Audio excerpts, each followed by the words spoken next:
Zelda has some great soundtracks and Breath of the Wild is no exception. There are a ton of wonderful tracks in the game, but have you ventured out far into the desert until you saw the sand stirring? If you did, a Jaws-like track will start to play. That's when you know the Molduga is close. It sets the mood and made you wary that something big was there. It's a shame to mercilessly hunt down and kill these endangered animals for their bits, but life is cruel. Okay, now back to our number one pick. Listen.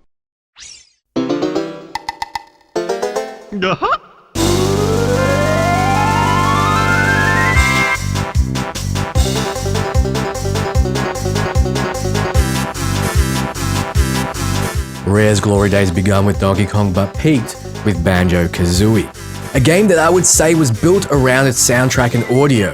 Banjo-Kazooie, named after the musical instruments, till this day is touted as having one of the best soundtracks of all time. Composed by Grant Kirkhope, a hero of the video game composition scene, has since become a pseudo-celebrity from this game. It's not like video game composers get much attention, so that speaks volumes to just how beloved this series is. The overworld keeps the same jingle, but as you move from area to area, the music slightly tweaks to represent where you are. Underwater, it will seem more echoey and bassy, like you're really underwater with Banjo. Move close to a frozen region and it'll get more, well, Christmassy. Higher on a peak and it'll get more airy. The music was dynamic and each world's theme was unique but still captured the upbeat, light-hearted nature of the platformer. Famous YouTubers like JonTron have come right out and declared their love for Grant. I admit, if I met him, I'd like to buy him a beer and give him a good old-fashioned 35-minute handshake for giving me a game I'll never forget. The question is, what game will you never forget? Thanks for watching, guys. I had a lot of fun making this video and I hope you enjoyed it. If you did, be sure to hit that like button, subscribe and click that little bell below. And if you haven't already, be sure to join my Discord. It's full of fantastic like-minded individuals and you get to talk to me directly as well. So I'm Potates and I'll see you next time.